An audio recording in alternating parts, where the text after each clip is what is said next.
So now we are moving ahead with the topic called Gini impurity. So what basically is Gini impurity? So Gini impurity is used to check for impurity of the split. Impurity of the split. So first we look the formula of Gini impurity. The formula for the Gini impurity is simple: is 1 minus summation I equals to 1 to n and 3 square. This is a simple formula. So for example, you have a binary classification. This formula will turn to like 1 minus in brackets positive like just square and negative square. The probability of getting yes and probability of getting no. The squares basically. So if we consider an example with the probability of getting yes as 1 by 2. So we can solve it like 1 by 2 whole square plus 1 by 2 whole square and 1 minus. This will come out to 1 minus 1 by 4 plus 1 by 4 equals to 1 minus 1 by 2, that is 0.5. Okay, and if you do the similar thing with entropy, you'll you'll get, you may possibly try to calculate it on your own, that is 1. So if we try to plot the same two things in a graph, then the entropy will go like this. Will go like this, and the Gini impurity will go like this. This is basically your entropy, and this is basically the Gini impurity. Okay, so the question is that there's the interview question that which is better, entropy or Gini impurity? Which you should use? So the answer to this problem is that Gini impurity is good. Why? Because if you look at the formula of entropy, there are a lot of log terms, log plus minus something like that. And in the formula for the Gini impurity, there are just simple maths: 1 minus summation squared, that's all. So you can see this log function is computationally expensive. This is computationally expensive. So obviously, in general case, this will take more time. This will take less time. So obviously, we'll prefer Gini impurity over entropy in most of the case.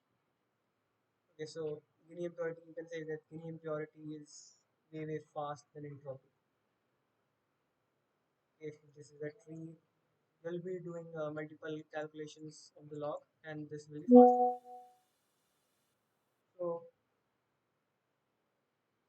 we move ahead and look to the topic we are studying next is decision tree regression.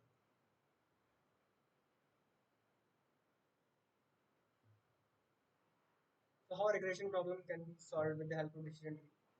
So in the case of classification, we had made trees like this, and we are classifying basically. At the leaf nodes, we get some classes. But in the case of regression, we need a continuous output. Okay, so how we are going to do that? For example, we have certain features F1, F2, and we need a continuous output. So we will make the tree in a similar fashion that we did in the classification. And in this case, instead of defining a class, it will be sent to the absolute value.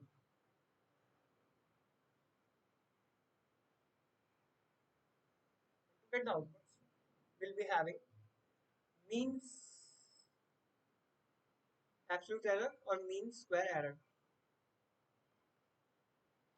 So the formula for the mean square error is 1 by 2m summation I equals to 1 m y hat minus yi whole square. So these types of mathematical operations you can apply in order to get the mean square error and mean epsilon error. So on the closing notes, with the theory part, we have to see the sum of the hyperparameters.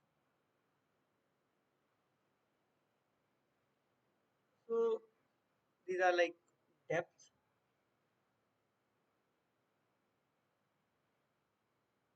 and some other terms like post pruning and pre pruning. So let's consider this as an example. For example, your model is trying to build a tree which is going to a very large depth.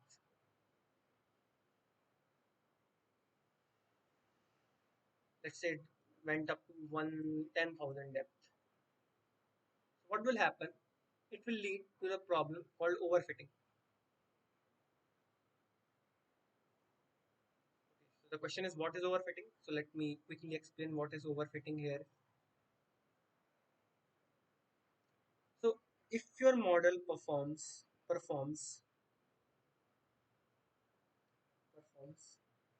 well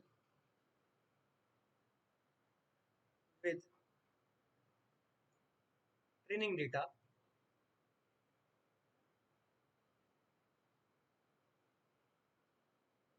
and not so well with test data,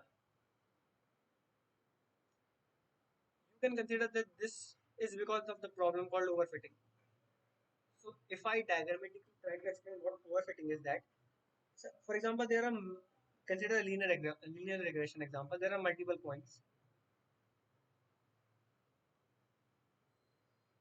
and this is your test data, and your line is like that.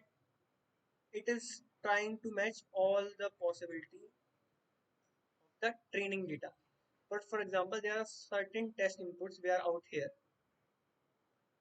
So now, if you calculate the error with respect to your training data, you will see, okay, this is performing well. But if you calculate the error with your test data, you will find that it is having a much more error. So this is the problem, that your model is not generalized.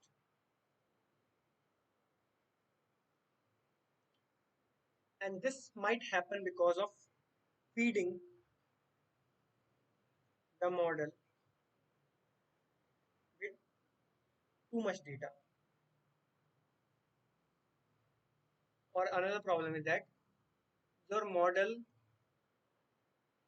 keeps on learning more and more. So how to avoid this problem? How to avoid?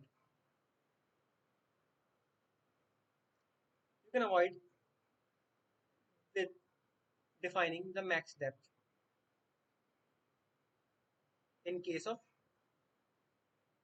decision tree, and post pruning and pre pruning. I think you might have understood what is overfitting and how we can avoid. For example, you limit the depth of your tree to 1,000, so it will stop overfitting. And then is another term called pruning. So what is pruning? For example, your tree has been created like this. You have this, and this, and this. And you prune your tree from here.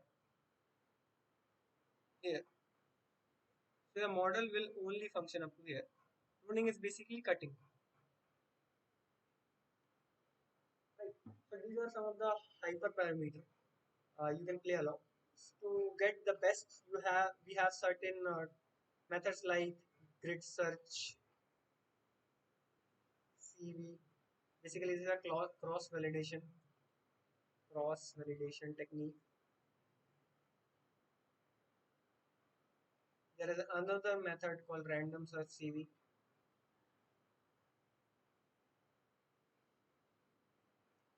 which is also a cross validation. So these you may learn in the practicals. For now, just there are some techniques which help in finding the best hyperparameters for the model. So next we'll be checking some practical regarding decision trees. We'll try to build some basic decision tree models and see that how to train a model with the decision tree.